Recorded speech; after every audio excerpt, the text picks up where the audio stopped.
Good evening student, मैं सुभाष कुमार। आज मैं पहली बार आप लोग के बीच थोड़ी 5 क्लास में हिंदी व्याकरण लेकर आया हूँ।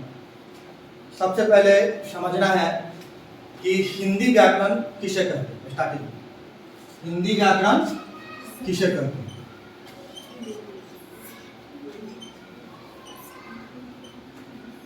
हिंदी व्याकरण, इसका परिभाषा होता है कि जिस पुस्तक से हमें शुद्ध हिंदी पढ़ना, लिखना तथा बोलना आवे उसे हम हिंदी व्याकरण कहते हैं।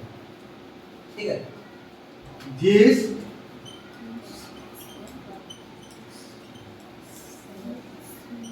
पुस्तक से हमें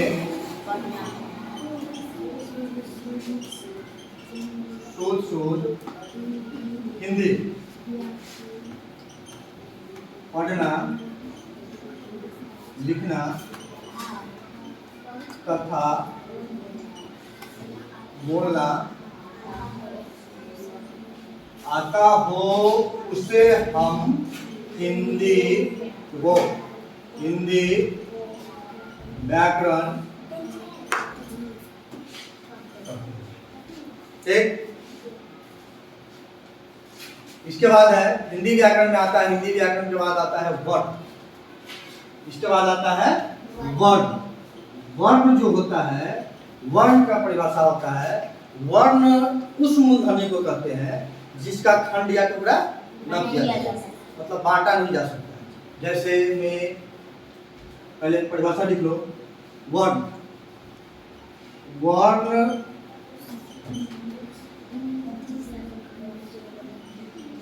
वर्ण उस मूलध्वनि को कहते हैं जिसका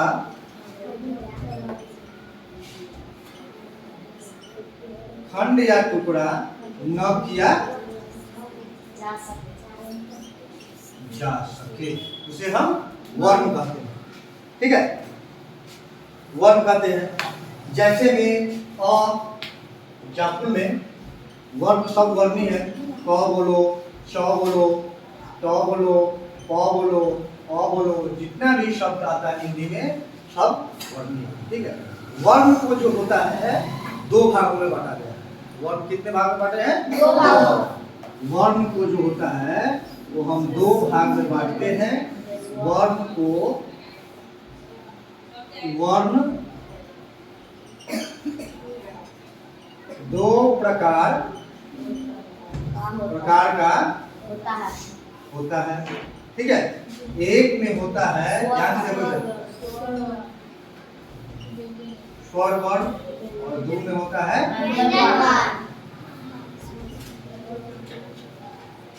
स्वर्ण वर्ण और व्यंजन वर्ण। अब इधर देखो, स्वर्ण वर्ण जो होता है क वर्ग, च वर्ग, त वर्ग, ठीक है, अख से लेकर के यड़ तक। ठीक है। जितने भी वर्ण है सब है क्या? व्यंजन। क्या है? व्यंजन। और आई जो है वो हो गया कितना? स्वर वर्ण। आई क्या हो गया? स्वर वर्ण। व्यंजन वर्ण का परिभाषा होता है कि व्यंजन वर्ण उस मूलध्वनि को कहते हैं जिसके उच्चारण में, ठीक है, जिसके उच्चारण में किसी दूसरे वर्ण की सहायता न लेनी पड़े।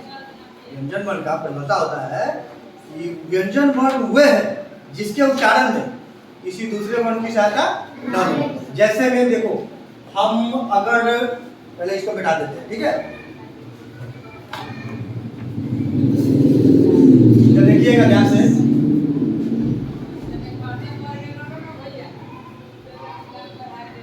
तो परिभाषा मैंने बताया अभी व्यंजन वर्ण का। व्यंजन वर्ण वह है जिसके उच्चारण में किसी दूसरे वर्ण की सहायता लेनी पड़े। व्यंजन वर्ण में सहायता लेनी पड़े और स्वर्ण वर्ण में सहायता न लेनी पड़े। कभी मिस्टेक से गलत बोला गया था। तो व्यंजन वर्ण वह पुरुष मूलध्वनि को कहते हैं जिसके उच्चारण में किसी दूसरे वर्ण की सहायता लेनी पड़े। ठीक है। जैसे में व्यंजन वर्ण में व्यंजन वर्ग में अभी हम बताए थे कवर पूरा, जैसे हम क बोलते हैं उदाहरण में, जैसे हम बता रहे हैं कैसे मानेंगे। क बोलेंगे, मुंह से बोलेंगे, अगर क का उच्चारण करेंगे मुंह से तो बोलो क, यानी शुरू में क प्लस अ दोनों मिल करके क बनता है। तो अ क्या है? शॉर्ट वर्ण। अ क्या है? स्वर। और क क्या है? व्यंजन। ठीक है, दोनों मिलता है तो क का उच्चारण होता है। व्यंजन वर्ण को ही ले लो, च, वो भी ऐसा ही आएगा, च और अ, च। ठीक है, प और अ, प। तो व्यंजन वर्ण समझ गया? व्यंजन वर्ण का मतलब दूसरे वर्ण की सहायता लेनी पड़ेगी। और स्वर्ण वर्ण जो होता है, इधर देखो, और स्वर वर्ण जो होता है, स्वर वर्ण, स्वर्ण वर्ण का परिभाषा होता है, स्वर्ण वर्ण उस मूर्धनी को कहते हैं जिसके उच्चारण में किसी दूसरे वर्ण की सहायता न लेनी पड़े। दूसरे वर्ण की सहायता न लेनी पड़े, किसी वर्ण की सहायता लेने की जरूरत नहीं है। स्वयं अ शुरू में बोलेगा अ, तो लास्ट में बोलाएगा अ। अ पता है ना? हर्ष ई, उ, ए सब स्वर्ण वर्ण खुद से बोला जाता है। ठीक है, वो तो समझ गया? समझा? समझा कि नहीं? तो स्वर्ण वर्ण व्यंजन वर्ण हम लोग समझ गए। अब देखिए, स्वर्ण वर्ण की संख्या जो होती है, ध्यान रखना, स्वर्ण वर्ण, स्वर वर्ण की संख्या, स्वर्ण वर्ण की संख्या जो होती है वो 11 होती है। कितना? 11। कोई पूछेगा कि स्वर्ण वर्ण की संख्या कितनी होती है, तो स्वर्ण वर्ण की संख्या कितनी होती है? और एक होता है स्पर्श वर्ण। क्या होता है? स्पर्श वर्ण की संख्या, स्पर्श वर्ण की संख्या होती है 25। कितना? 25। स्पर्श वर्ण हम कहते हैं कवर्ग, चवर्ग। ठीक है, क ख ग घ अंग, फिर छ छ ज झ, या कवर्ग हो गया, चवर्ग हो गया, टवर्ग हो गया, तवर्ग हो गया, पवर्ग हो गया। कितना हो गया? 50, 25। ठीक है, पांचों क ख ग छ छ ज झ ट थ द प प ब हो गया ना, ट थ द और प प, पांच हो गया 50, 25 को संख्या हो गया स्पर्श वर्ण की। अब तीसरा देखो, एक होता है अंत थ। ठीक है, क्या होता है? अंत थ। अंत थ का मतलब होता है कि इसका संख्या होता है 4। अंत थ की संख्या कितना होता है? 4। ध्यान करना, ये तो हो गया पूरा आई 11। 11 होगा ना? इसमें आ जाता है, उदाहरण में आ जाता है अ, आ, हस्ती, दीर्घी, हसु, दीर्घु, दी, ए, 13 और छटेगा ए, ओ और औ, बस इतना ही है स्वर। ठीक है, इतना ही क्या है? स्वर।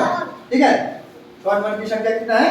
11। और व्यंजन वर्ण में आता है, देखो इधर, स्पर्श वर्ण में आता है 25 में क ख ग घ अंग, फिर ले लो च छ ज झ, या फिर ले लो ट ठ ड ढ न, फिर ले लो त थ द ध न, फिर ले लो प फ ब भ म। हो गया? अब देखो,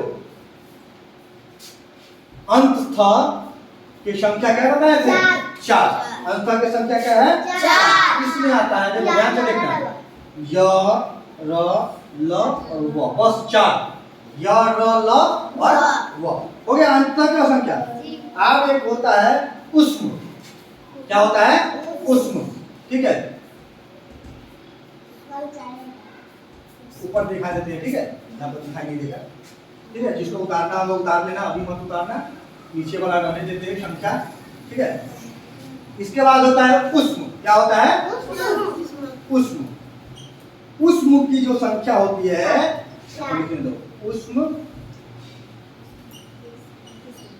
की संख्या। ठीक है, उष्म की संख्या भी होती है कितना? 4। उष्म की संख्या कितनी होती है? 4। इसमें आता है तलावे स, तलावे स, मूर्धनी स, दंती स।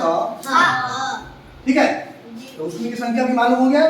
इसके बाद आता है दो, जो होता है र और ढ। ठीक है, ठीक है।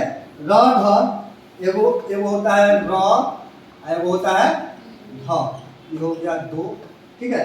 इसके बाद होता है एगो अनुस्वार, क्या होता है? अनुस्वार, इसको बोलते हैं कौन सी? अनुस्वार, अनुस्वार, ठीक है। एक होता है विसर्ग, ये क्या होता है? विसर्ग, इसको हम क्या बोलते हैं? दो को गुणा रहता है, इसको हम क्या बोलेंगे? विसर्ग, ठीक है। ये होता है विसर्ग, अयोग्यवा कितना होता है? दो। विसर्ग अयोग्यवा कितना होता है? दो, ठीक है। अब इधर देखो, तो स्वर वर्ण और व्यंजन वर्ण की परिभाषा बता दी है। अगला है देखो, इसमें मूल स्वर आता है और संयुक्त स्वर आता है, स्वर भी, ठीक है। उसको भी कितना एक आता है मूल स्वर, एक संयुक्त स्वर, एक मूल स्वर। दो मूल स्वर के दो भेद होते हैं, हस्त और दीर्घ, ठीक है। हस्त स्वर अ, ई, यू और ली होता है, ठीक है। और दीर्घ स्वर आ, हर्ष, दीर्घी, दीर्घु, ए, ऐ, ओ, औ के उच्चारण में दुगुना समय लगता है, ठीक। व्यंजन वर्ण की परिभाषा बता दिए, सब बता दिए, ठीक है। अगला जो है नेक्स्ट क्लास में बताएंगे, ठीक। इसको हिंदी व्याकरण की किताब उठा करके देख करके याद करके लाइएगा और समझ के, ठीक। धन्यवाद। चल रहा है नीचे वाला ना।